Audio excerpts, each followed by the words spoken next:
गपोड़ी बहू। उमा जी की बहू पिंकी को गप्पे मारने की बहुत आदत थी। वो जब भी किसी के बारे में बातें करती तो बड़े बड़े गप्पे फेंका करती। आसपास के सब लोगों को पता था कि पिंकी बहुत बड़ी गपोड़ी बाज है। लोग उसकी बात पर विश्वास नहीं किया करते थे, लेकिन हाँ, उसकी बातें सुन सुनकर हंसते बहुत थे। अरे बहू, पड़ोस वाली शर्मा जी है ना, उनकी बेटी का जन्मदिन है, तुम भी चली जाना। ठीक है मम्मी जी, ये तो बता दो गिफ्ट में लेकर क्या जाना है? अरे लेकर क्या जाना है, 250 का लिफाफा दे देना, बस काफी है। अरे मम्मी जी, अच्छा लगेगा क्या? पड़ोसी हैं हमारे, हमें कुछ बड़ा लेकर जाना चाहिए। अरे बहू, इतना काफी है।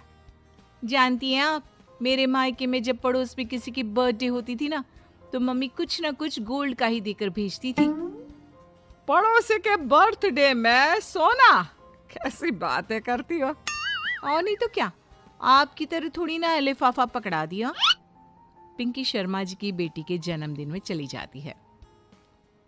अरे आज तो बड़ी सुंदर लग रही हो साड़ी में। जी मैं तो लहंगा पहनकर आने वाली थी, मम्मी जी नहीं मानी। अरे बेटा, बर्थडे पार्टी में तो साड़ी चल जाती है, मेरा मतलब कोई शादी थोड़ी ना है। कैसी बात कर रही हैं आप आंटी जी? मेरे मायके में तो छोटे छोटे फंक्शन भी हम लोग लहंगा बनवाते थे बुटीक से, डिजाइन करवाकर। चाहे पड़ोस में किसी का जन्मदिन हो, मेरी मम्मी हमेशा बुटीक से नया लहंगा डिजाइन करवाती थी।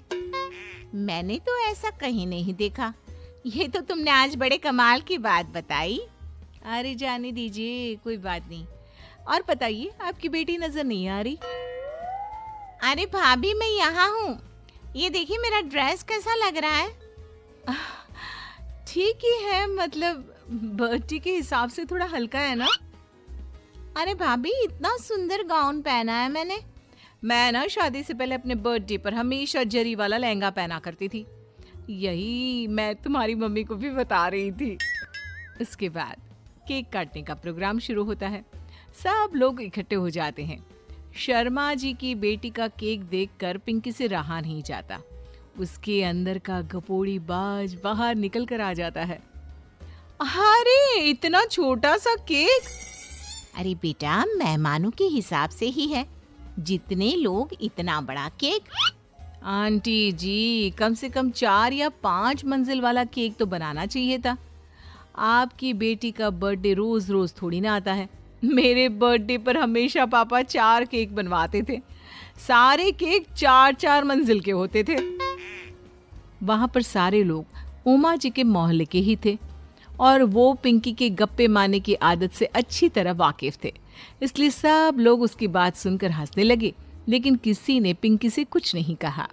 एक दिन सुबह सुबह पिंकी ने अपनी सास से कहा, मम्मी जी, मेरे मम्मी पापा मुझसे मिलने के लिए यहाँ आ रहे हैं। अरे वाह, ये तो बहुत अच्छी बात है।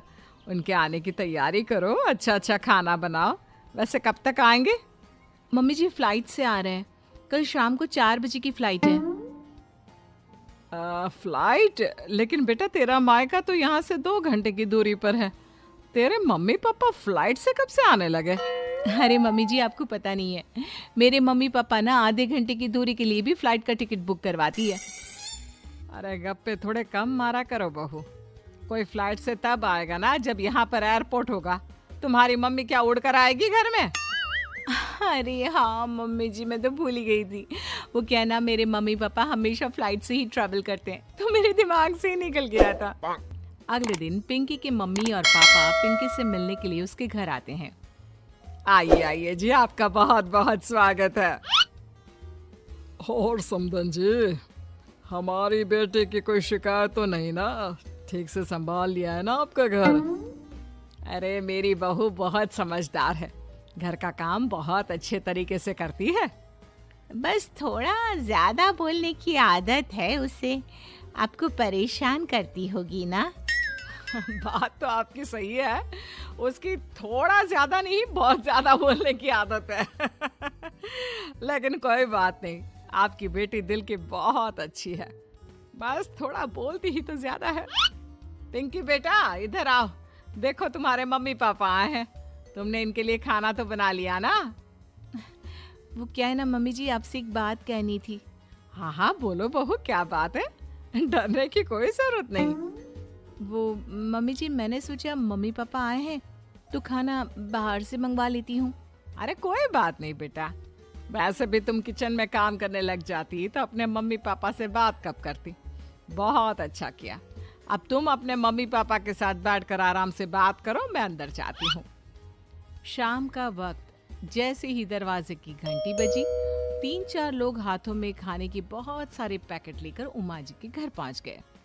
अरे भाई कौन है आप लोग, लगता है गलत पते पर आ गए। नहीं नहीं माँ जी, हम तो खाने का ऑर्डर डिलीवर करने आए हैं, यहीं से बुकिंग मिली थी। अरे नहीं नहीं, आपको कोई गलत फहमी हुई है, हमारे यहाँ तो 2 ही मेहमान आए हैं। आपके हाथ के पैकेट देखकर लगता है इसमें 50 लोगों का खाना है। माँ जी आपने सही समझा, खाना तो इसमें 50 लोगों का ही है, क्योंकि हमें ऑर्डर यहीं से 50 लोगों का मिला है। अरे लेकिन इतना सारा खाना, कहीं मेरी बहू ने अपनी गप मारने की आदत के चलते ऐसा तो नहीं कर दिया। ये खाना आप रख लीजिए और हमें हमारे पैसे दे दीजिए। अच्छा वैसे कितने का बिल बना है? ज्यादा नहीं, बस 10,000 दे दीजिए। उन लोगों की बात सुनकर उमा जी पिंकी को आवाज देकर वहाँ बुलाती है। जैसे ही पिंकी वहाँ आती है, खुश होते हुए उन लोगों को वहाँ पर खाना रखने के लिए कहती है। अरे इतना सारा खाना क्यों मंगवाया बहू? अरे मम्मी जी, मैंने आपको बताया तो था, मम्मी पापा आए हैं तो मैं खाना बाहर से मंगवा रही हूँ। ये बात सही है बेटा, लेकिन 2 लोगों के लिए 50 लोगों का खाना? अरे मम्मी जी, कुछ कम पड़ जाए तो अच्छा थोड़ी ना लगता है, और मेरे मायके में तो ऐसा ही होता है, एक्स्ट्रा खाना मंगवाते हैं हम लोग। तभी पिंकी के मम्मी और पापा वहाँ पर आते हैं। अरे बेटा, एक्स्ट्रा खाना मंगवाने का मतलब ये थोड़ी ना होता है कि 2 लोगों के खाने के लिए 50 लोगों का खाना मंगवा लो। और बेटा, तुम्हारी गप मारने की आदत के चलते 10,000 का बिल आया है, तुम्हें नहीं लगता ये गलत है? देखो बहू, बढ़ा चढ़ाकर बातें करना अपनी जगह, लेकिन इतनी बड़ी बड़ी फेंकना भी गलत है ना। पहली बात तो इतने सारे पैसे लगे, और दूसरी बात खाना वेस्ट होगा। आप लोग ठीक कहते हैं, मैं आज के बाद अपनी इस आदत को कंट्रोल करने की कोशिश करूंगी और अब से गप थोड़ी कम मारा करूंगी। पिंकी की बात सुनकर सब लोग हंसने लगे। एक एक करके करो। अंजलि की शादी कर ससुराल पहुंचने के साथ ही उसकी सास के हुक्म शुरू हो जाते हैं। हो गई शादी, बस मौज खत्म, कल से जल्दी उठकर काम पर लग जाना है। अरे माँ आज ही यहाँ आई है, इसे सब समझने के लिए कुछ दिन तो दो। मेरे और बहू के बीच की बात है, तू घर के मामले में ना बोलियो। इस पर जतिन वहाँ से अपने कमरे में चला जाता है और सास अंजलि को काम की लिस्ट सुनाने लगती है। सुबह पहले घर की सफाई करनी है, फिर कपड़े धोने हैं, साथ में खाना भी बनाना है। एक की वजह से दूसरा काम रुकना नहीं चाहिए है। जी मम्मी जी, ठीक है। ये कहकर अंजलि अपने कमरे में चली जाती है। अंजलि, मम्मी हमेशा बोलती थी बहू आएगी तो उनका काम हल्का होगा, पर मुझे नहीं पता था कि वो काम हल्का करने की जगह टाल ही देंगी। कुछ नहीं होता, ये सब मैं अपने घर में भी तो करती थी, मुझे आदत है, कोई दिक्कत नहीं होगी। ठीक है, पर अगर कुछ हो तो बता देना। दोनों सो जाते हैं और अगली सुबह से अंजलि जल्दी उठ के सास के बताए कामों में जुट जाती है, जिसमें वो जैसे ही कपड़े धोने लगती है तो सास वहाँ आ जाती है। अरे सुनो, ये कपड़े ऐसे नहीं धुलेंगे, सबको डिवाइड कर फिर एक एक करके अलग अलग धोने हैं। क्या? एक एक कपड़ा अलग करके? एक बार में सुनाई नहीं देता क्या? वही बोला है मैंने, लग जाओ काम पर हैं? सास की बात मानते हुए अंजलि एक एक करके कपड़े धोना शुरू करती है, जिसे करते हुए आधा दिन बीत जाता है। अरे रे, सुबह से कब दोपहर हो गई पता ही नहीं चला, अभी तो खाना भी बनाना है। अंजलि भागते हुए रसोई में जाती है, जहाँ उसकी सास पहले से ही उसे खड़ी मिलती है। खाना बना लेना, देखो पहले पकोड़े तल दो और एक एक पकोड़े अलग अलग तलना, नहीं तो कोई कच्चा कोई पक्का रह जाता है। सास की हर बात में एक एक की कहानी अंजलि के समझ में नहीं आती, लेकिन फिर भी वो बिना कुछ बोले काम करती रहती है। अगली सुबह फिर वही शुरू होता है और सास एक बार फिर खाने के समय रसोई में आती है। आज क्या बन रहा है हैं? वो जतिन ने भिंडी की सब्जी, रोटी और धनिए की चटनी बोली है, इसलिए वही बना रही हूँ। अरे वाह जी वाह, बढ़िया है। पर भिंडी एक एक करके धोना, फिर टोवेल से पोंछकर एक एक करके ही काटना, साथ ही धनिए की पत्ती भी एक एक करके ही धोना। अरे पर मम्मी जी। अरे क्या पर? सफाई का ध्यान रखना आता भी है या नहीं है? मैं ये सब सबकी हेल्थ के लिए ही तो कर रही हूँ ना, और तुम अर पर करती रहती हो हैं? सास की बातें सुन अंजलि हैरान रह जाती है। मैं तो सिर्फ सोचती थी कि जानबूझकर मेरा काम बढ़ाने के लिए ये सब करती हैं, पर ये तो काम बढ़ाने के साथ परेशान भी करना चाहती हैं। मैंने इनकी कौन सी बहस खोल दी जो इतनी दुश्मनी निकाल रही हैं? अब क्या करूं? अब अंजलि सास की बातों और हरकतों के बीच फंस जाती है। काम के लिए मना भी नहीं कर सकती, नहीं तो जाने कौन सा ड्रामा खड़ा कर दे। पर अंजलि, तुझे कुछ तो करना पड़ेगा। इतनी देर में जतिन भी वहां आ जाता है। अरे कौन ड्रामा खड़ा कर रहा है और क्या करना पड़ेगा? जतिन की बात सुन अंजलि सोच में पड़ जाती है। इन्हें सच बताऊं या नहीं? पर अगर ये गुस्सा हो गए तो? वैसे भी अपनी माँ से बहुत प्यार करते हैं, फिर उनके खिलाफ कुछ सुन कैसे लेंगे? अंजलि ये सब सोच ही रही होती है कि जतिन फिर बोलता है। अरे क्या हुआ, कहाँ खो गई? अरे नहीं, कुछ नहीं। वो मैं टीवी सीरियल के बारे में सोच रही थी। यहाँ और कौन ड्रामा करेगा? अरे तुम भी ना, चलो मैं चलता हूँ।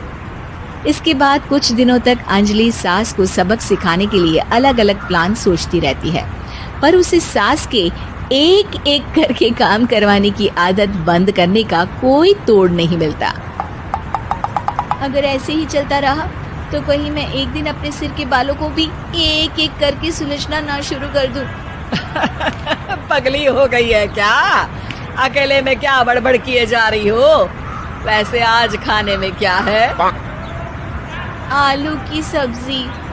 तो फिर आलू को अच्छे से काट कर उसके कटे हुए कपड़ों को एक एक करके ही धोना है। बिल्कुल, इसे कैसे भूल सकती हूँ? मेरे जी का जंजाल। अरे बातें कम, काम ज्यादा है। अंजलि एक बार फिर सास के कहे अनुसार काम करने लग जाती है, जिसमें सब्जी बनाते हुए उसके दिमाग में एक आइडिया आता है और वो सास को आवाज लगाती है। मम्मी जी सुनिए, जरा इधर तो आना। अंजलि की आवाज सुन सास रसोई में आती है। अरे क्या हुआ, क्यों गला फाड़ कर चिल्ला रही हो? कुछ नहीं, वो सुबह कपड़े धोने की जल्दी में नहाई नहीं थी और अब शाम की पूजा भी करनी है, तो आप जरा सब्जी देख लीजिए ना, तब तक मैं नहा कर आती हूँ। अंजलि सास को रसोई में छोड़कर नहाने चली जाती है। इसी तरह देखते देखते 4 घंटे बीत जाते हैं, लेकिन अंजलि बाथरूम से बाहर ही नहीं निकलती, जिसे देख सास उसे आवाज लगाती है। अरे बाथरूम में ही समाधि लगा ली क्या?